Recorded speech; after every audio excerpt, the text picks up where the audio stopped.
hair was like hanging in front of her face, and she was crawling on all fours, sliding under the door beads, and I could see the door beads like hitting against her back as she slid under. Welcome to Eerie, Enigma, where the night attracts spooky clips from Tik Tok, where the mystery acts, chilling tales of haunting, shadows dance inside. Join us as we explore the paranormal fright.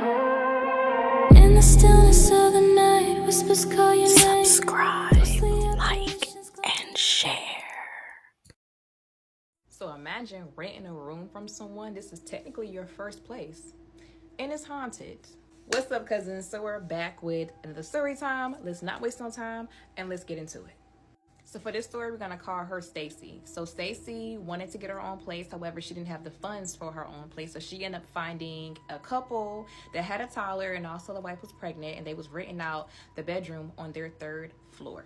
So everything was good for the first 3 months. The place was so close to her job that she was able to walk to work. She said her landlords was amazing. Her roommate was amazing. Everything was good. One night, she's awakened because she hear footsteps walking around her room. Now, at first, she didn't think too much of it because she's like, I'm in here alone. What else could it be? So she ended up falling back to sleep, waking back up, and is going on with her day. So a couple days later, she's watching TV. Then she starts hearing like a squeaking sound with the TV. You know how like if you move it or touch a TV, it makes a noise? That's what she heard.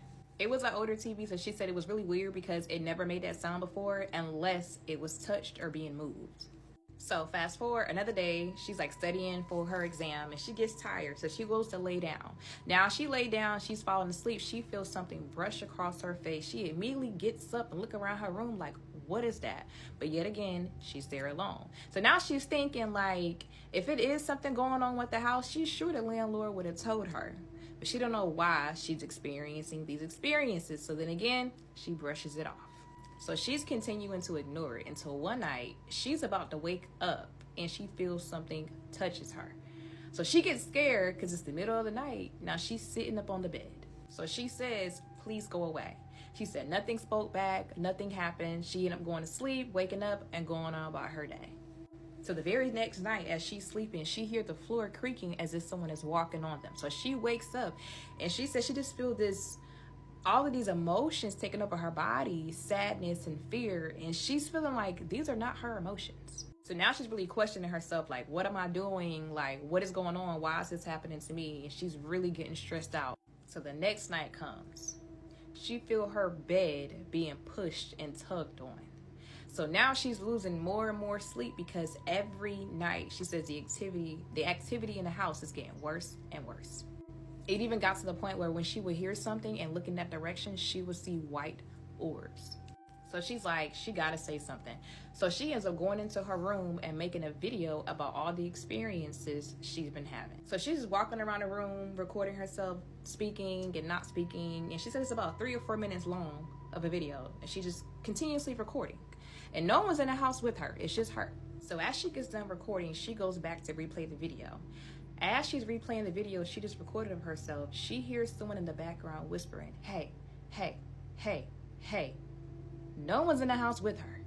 She immediately stops the video and just sits there because she's terrified. So she decided to contact her landlord to have a meeting to tell them what's going on. So as they're setting up the meeting, she's not telling them the real reason to why she needs to meet with them. So a couple days later, they end up meeting on the 1st floor. They're sitting on the couch and she tells them, hey, I think this room is haunted. So they look at each other, the landlord and his wife, and they like, we never heard that before. We've been here like 5 or 6 years. So Stacy's like, I don't know what to tell you, but I've been experiencing a lot of activity. Then she goes into breaking out all the experiences that has happened. So she then shows them the video she just recorded with that voice in the back saying, hey, hey, hey. She shows the landlord and he laughs it off and said, hey, well, that could have been me. So she's like, really? Really? So he just laughs and brushes it off, and he's just like, yeah, you might be stressed. I don't think it's anything paranormal. Then the wife chimes in and she's like, hey, well, my father's a pastor, but he lives in another state. Maybe we can like get him on the phone and he can virtually bless your room. Stacy said at this point, she don't know what to do. So she said, yes, she wants that to happen. So a couple days go by and the wife ended up contacting Stacy to set up a good time for her father and Stacy to get on the phone. The wife also suggested that Stacy could sleep in her daughter's room just to see if she would have any experiences. So Stacy like, yeah, she's not opposed to nothing because right now she's not getting no sleep. So yes, she was sleeping there. So they take the baby into their room. They end up blowing up a blow-up mattress in their daughter's bedroom. Stacy slept there, no activity, no experiences, everything was fine. So she's feeling hopeful because she's thinking like, okay, the activity and the experiences are only happening in that room. So maybe it's just that particular room. So Stacy ended up calling her mom, letting her know everything that's happening. So her mom suggested, hey, maybe I should be there with you and I'll stay awake while you sleep. So her mom came over. Stacy caught up on so much sleep while the mom was watching TV. Nothing happened. So fast forward, the day comes to where they're meeting with her father on Zoom. So she comes into the room with Stacy with her father on the laptop. So she meets her father. He blesses Stacy. So the wife is walking around the room with the laptop as the father is blessing the room. And the wife also have crosses and crystals in her hand. That goes on for a couple minutes and then they leave. So Stacy is feeling hopeful. She feeling like, okay, maybe the test worked. So that same night, she goes to sleep and she is awakened by someone breathing in her ear. And the room now was freezing cold. She said not only did she not feel alone in this room, but the room felt extremely crowded. So she is so terrified right now. She cannot move. Then she began to hear whispering. She's so scared. She takes her pillow, holds it, and lays on her side just staring. Eventually, she falls asleep. So at this point, she don't know what she's going to do because she says she cannot stay here. However, all of her money is tied into this room. So she ends up going on YouTube, researching these situations, and a YouTuber suggested that she should get some sage. She goes on Amazon. She finds a sage kit that came with sage, salt, and crystals. A couple days later, the kit comes. Now she's feeling happy, but she's also scared. She opens everything and she started following all the instructions. So as she's saging, and this is in broad daylight, and as she's telling it to leave, you're in a safe place now, you can go, this, that, and the third, she hears a loud bang on the door that's in front of her. Although she was scared, she did not stop. She kept saging. She said after she got done, the room felt so much lighter. She said it felt like whatever that was there was now gone. She said that was the worst mistake she could have ever done, trying to get them spirits that been there for so long to leave that house. She said that night she's watching TV and she feels someone walk in the room with her. She said every sense in her body told her to leave that room now because you're in danger. She leaves the room and she calls her friend like, hey, I cannot stay here anymore. Can I please stay at your house until I get another place? And he said that was fine. She said it took everything in her for her to go back in that room and grab whatever she could as fast as she can to get up out of there. As she was walking out the door, she felt something push her. I am running out of time, y'all. So it will be a part 2 to this story. I ain't gonna lie. The ending gave me chills. I felt chills over my own body, just visualizing it, like, and it gets crazier, y'all. So make sure y'all come back for part 2. If you have any stories that you want to tell me, you can definitely DM them to me, or you can send them to the email that's in my bio. Until then, y'all, enjoy this video. I will be back with part 2. What's up, cousins? So as promised, I'm back with part 2 of Stacy's story. Let's waste no time and let's get into it. So where we left off at, as she's leaving out the room, something pushes her out. So she ran so fast out of that house, got on a train, and headed to her friend's crib. So she gets to her friend's house. He looks tired. She looks tired. And he just telling her, you know what? It's going to be okay. Come on. He's telling her, you're going to feel better in the morning. Don't worry about anything. Go ahead and sleep in one of the kids' room. So her friend, he go upstairs. She's sitting on the couch. She still don't feel safe. She still feels anxious. She ends up putting on some headphones with some music so she can calm down. As soon as she put those headphones on, she feels hands touching her headphones and she hears whispers. So she is shaking. She is terrified and she's trying to ignore what is going on right now. She did not understand it because she's out of the house. Why is she still having these experiences? So she gets really tired. She goes upstairs to go lay down. Now, it's a bunk bed. So as she's laying down, her back is facing the opening, like towards the door, and her face is facing the wall. So she started hearing noises around the room. So she's thinking like maybe they have like a infestation, maybe it's some rat or mouse, something going on in this room. So she's trying to go to sleep. However, she feels something pushes her back. The same push that pushed her out that door. Then she started hearing footsteps in the room. As she's analyzing everything, she realizes it's not the room that was haunted. She's haunted. She says she knows whatever she did with that sage that pissed them off, it attached itself to her. So she ended up taking 2 sleeping pills and passed out. So when she woke up that morning, she just lost all hope. And she just thought about ending it all, like taking the whole bottle of pills right then and there. So she ends up talking to herself, pushing herself through it. She gets up and she goes to work. She says she realizes this is her life now until this thing decides to unalive her. She says she's not even living anymore at this point. She's just existing. So she ends up calling her landlord and talking to them and having a conversation, and they agree for her to break her lease without taking any legal action, and they used her deposit to cover the current month's rent. So she ends up calling her cousin, letting him know everything as well. So her cousin is also a college student, and he has 2 roommates. However, one of his roommates is moving out, so it makes perfect sense for her to move right in, and the cousin agreed for her to come move in. So she's happy because she says she's never been here before. So in her mind, she's thinking this thing cannot follow her to this new place. So she moves out of her old place and she moves in with her cousin. The same things are happening. It follows her there.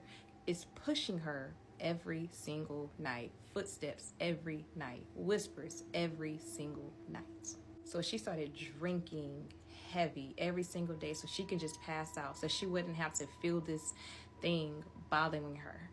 She started to notice if she fell asleep with her hand placed on her body, she would wake up with scratches all over her body, and she knows she's not the one moving or controlling her hands. She said whatever this is, she feels like it's trying to possess her, and it is draining her body.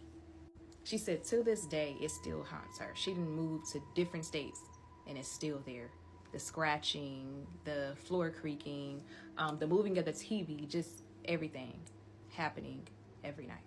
She said this has been nearly 10 years since this has been going on, but she do feel like it's a light at the end of the tunnel somewhere.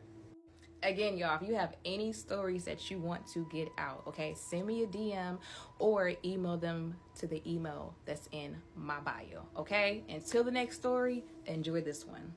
Hi, my name is Joy, and I see dead people.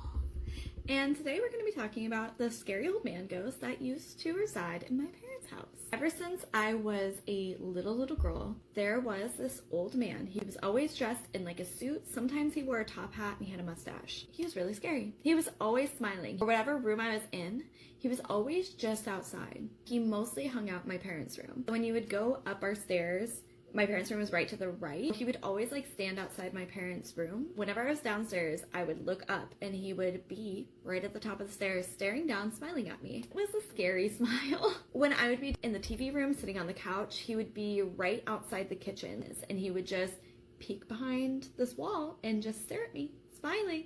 It was horrifying. I would never be in my parents' room alone. I was so scared. And if I were like on their bed, a kid like hanging out in their master bathroom, there he would be standing. I had actually heard it sounded like an electric razor in their closet. He knew I was there and trying to scare me, and I could hear him like shaving. Whenever my mom would go like check it out as a kid, he would go up into the attic and nobody ever saw him. Kind of like wrote it off as like my imagination as a kid. So I never talked about it because nobody believed me. So when I was about 16, my mom was talking to me and she's like, Joy, you are 16 years old and you don't like to be alone in the house. You don't like to be upstairs if we're all downstairs. You really need to get over this. And I was like, Mom, can I please tell you something?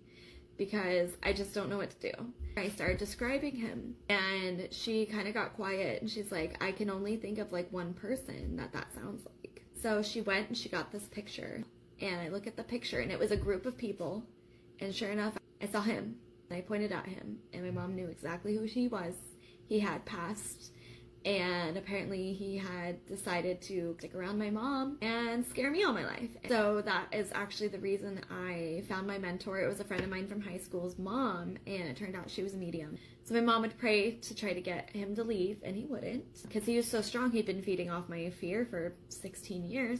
So I went to this mentor, and she ended up coming and cleansing the house. And he actually was so mad that she had tried to get him out of the house that he went to her house, and she woke up and he was above her, like right in her face, trying to scare her into not helping us. Eventually we finally got him to go away. That was probably one of the scariest childhood haunts. I've had scarier things happen since, but he was definitely an iconic figure in my paranormal journey. And honestly, I'm grateful for him because he ended up getting me a mentor, and now I can shut it off and on, and I've been able to use it to help people.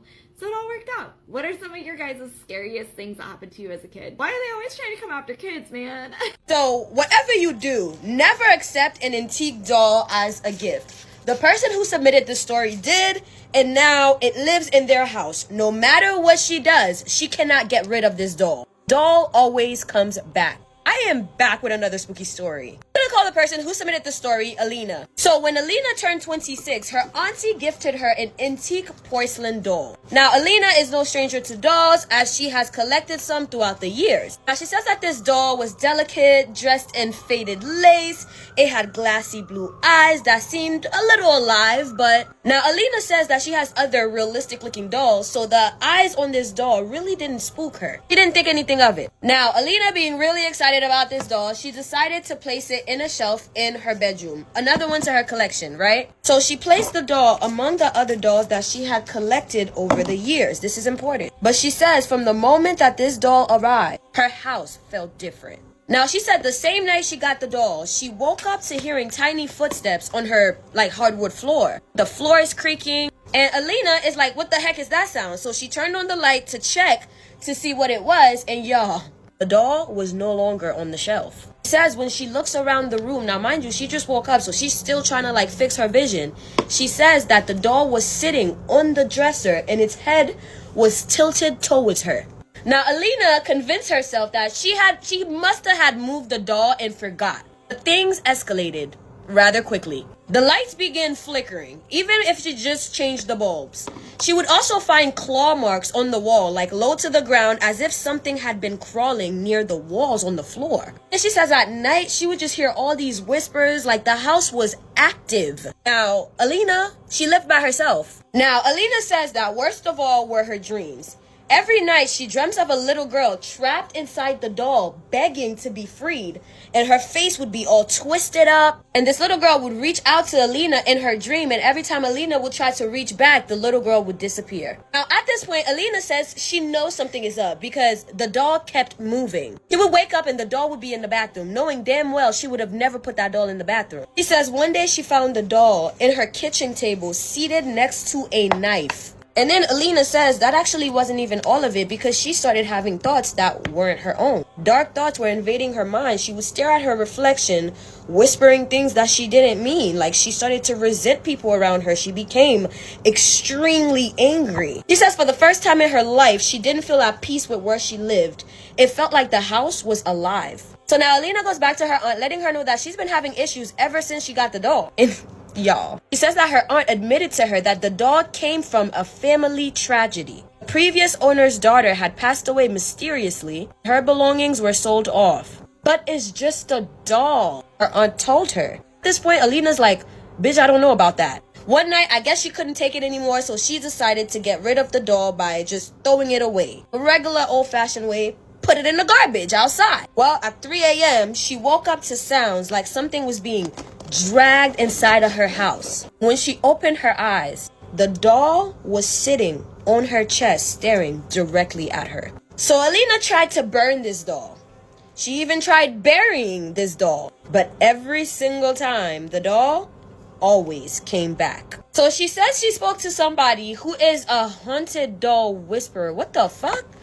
But the whisperer told her that it feeds on attention, and the more she's afraid of the doll, the stronger the doll will become.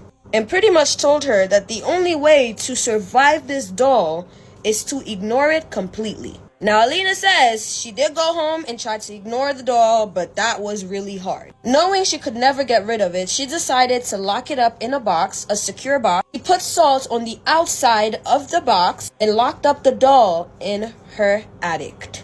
She says ever since the doll has been up in the attic, things have been a little bit better, outside of the fact that she would randomly hear things knocking over up there, or footsteps just walking around. However, she knows that the doll has no way of getting out. And this is how Alina winded up stuck with a haunted doll that she will never get rid of. She says every once in a while she still has dreams of a child coming to her asking her to free her. That was today's spooky story while I did my hair. If you have a spooky story that you want me to tell, feel free to submit it to me. Products that I use in this video are by Camille Rose. As a 4C girly, she moisturizes my hair and I have no issues. Follow me for more spooky and, well, hair content. Tell me a ghost story that sounds completely unbelievable but is entirely true. I'll go first.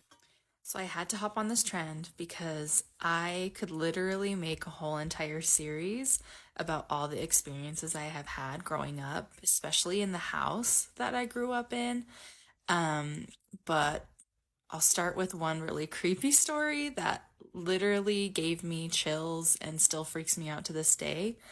When I was younger, my family had Korean exchange students that lived in our house, and one of the students shared a room with me, so we had a bunk bed, and she took the bottom and I took the top.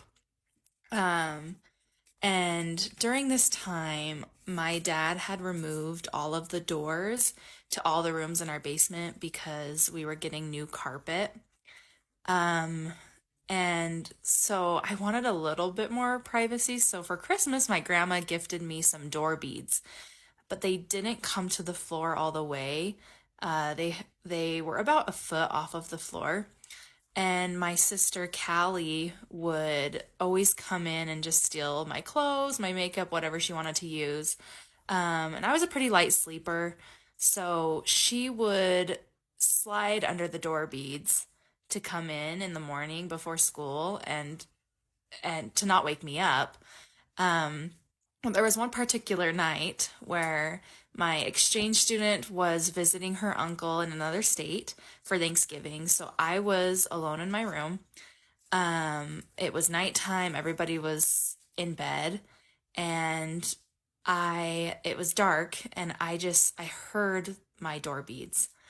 So I looked over, and I see what looks like my sister, just like her silhouette, and she's got long, curly hair, and she was crawling on all fours with her hair, and her hair was like hanging in front of her face, and she was crawling on all fours, sliding under the door beads, and I could see the door beads like hitting against her back as she slid under.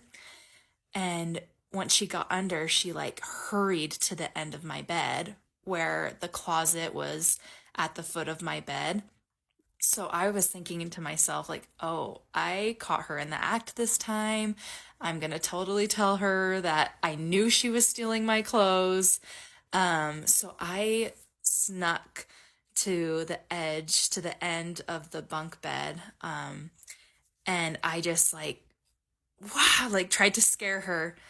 And when I looked over the end of my bed, there was nobody there. So I just started screaming, and then my sister ended up running down the hall, and she came in and turned on my light, and she's like, what? And I was just like, and I just freaked out and told her what had happened. But that was one time that was super, super creepy. Been here, whatever. Yes, ma'am. Did they ever talk about ghosts much in this town? Ghosts? Uh-huh. I'm not sure, but I ain't never heard of that. Well, I began hearing it about a year ago, and they said there was a house near here on that side. I say near, it could have been 5 miles, I don't know. Mm-hmm. They said close. And they said something about, Jane, you need to look out around your yard or what have you. I said, what? And, hey, you calm down. Damn, they didn't cut down here. Wow. Spirits, do you know who Fetty Wap is? Well, you are about to know. 1738. Bro, I swear the ghosts in that school were like this. Think about it. It's midnight. A dude walks into a school that's been abandoned for 150 years, brings a speaker, and starts blasting Fetty Wap's Trap Queen to see if ghosts vibe to the beat. At first, nothing happens. Empty halls, wine through broken windows, the flashlight flickering. He even laughs. Guess there's no such thing as ghosts. Then, right when the chorus drops, bam, a rock hits the wall right next to him. He freezes, the camera shakes, his light's going crazy, but when he points it down the hall, nobody's there. He bolts, leaves the speaker behind. And when he checks the footage later, the rock came from a direction no one could have thrown it from. The comments were hilarious. That was a homeless guy telling him to leave. Imagine trying to sleep and Fetty Wap starts blasting in a haunted school. But others noticed weird metallic sounds on the recording. Maybe not from this world. Either way, one thing's clear. Don't play music for ghosts at midnight. You never know who's listening. Chat. So I'm here watching this Hulu show, right? It's about some true crime shit, right? Cold case, unsolved. And I'm like, watching it, right? I'm like, damn, he got killed. That's sad. And as I'm looking, I'm like, wait, that's my house. Apartment, my last 10 years working unsolved murders. We had an epidemic of murders in South Los Angeles, where you found underneath a mattress. You know what I did? I ran outside. I'm like, ain't no way this is my house. Now I'm thinking, is my house haunted or some shit? My landlord said I'm gonna need a discount because a lady died in the 80s in my parking spot. I can't have that. So during the Supermoon, I had an experience, and I don't really know exactly what it was. I was feeling real heavy. I don't cry a lot. I just rationalize all of my emotions. So I was sitting over there rationalizing some shit, and I'm like, girl, you just need to cry about it. You just need to cry about it. Because when I'm actually upset, I just go outside into nature. I sit around some trees. I look at the moon. I look at the sky, and I let it out, you know? And I was sitting in this area that I never really sat in before in this neighborhood that I live in now. And it's dark as hell outside, but it's a super moon, so I can still see the ground around me. I'm talking to myself. I'm crying. I'm talking out loud, you know? And at one point, I start hearing, like, tree branches falling to the left of me, but I'm not really paying it no mind because I'm next to a whole bunch of trees. Like, it could be anything. And I started hearing trees falling again. And then it got to a point where it was like, I was sitting there peaceful for a while. I was chilling. I was very peaceful, very calm for a while, just chilling after I let my emotions out. And then all of a sudden, I heard in my head, get up, go home. And I heard it again, like, get up right now. And then I looked up ahead of me, and it's just like this long, you know, field area kind of ahead of me, and it's this stretch of trees to the left of me. So I'm looking on this field area, and I'm seeing, it looked like something is walking towards me. I don't know if it's a shadow or a man, but it looked like something was walking towards me. It was kind of far off, but it was coming towards me, and it was dark. So it was a bug. So I'm looking at it, and I heard, don't run, turn around, go home. And I got up slowly, I turned around, I grabbed my stuff, and I started walking back towards the house. And I was scared. I was fucking terrified, but I'm like, don't run. So I'm walking, and I'm also hearing in my head, like, don't look back. So I'm not looking behind me. I'm the only person outside. I'm not running. I'm just walking. Trying to walk calmly. It sounds like something is fucking behind me on the street. But I'm a block away from my house, so I'm like, I'm gonna just walk home. If it's gonna get me, it's gonna get me. I'm already out here. But I'm not gonna run so it could chase me, you know. I'm gonna just walk. And I walked, and I came home, and when I sat in the house, I had to pray over myself and protect my home. I don't know. And another thing to note was, while I was sitting out there, because I was, like, very much enjoying the ambiance of, like, the crickets and, you know, stuff like that, it got quiet. It got dead quiet. And I heard in my mind, get up, go home, right now. Don't run, don't look, just walk, go home. And when I came in the house, I didn't think too much more of it. I just kind of left it at that. But now, like, I've been really thinking about this. What was that? Like, what was that?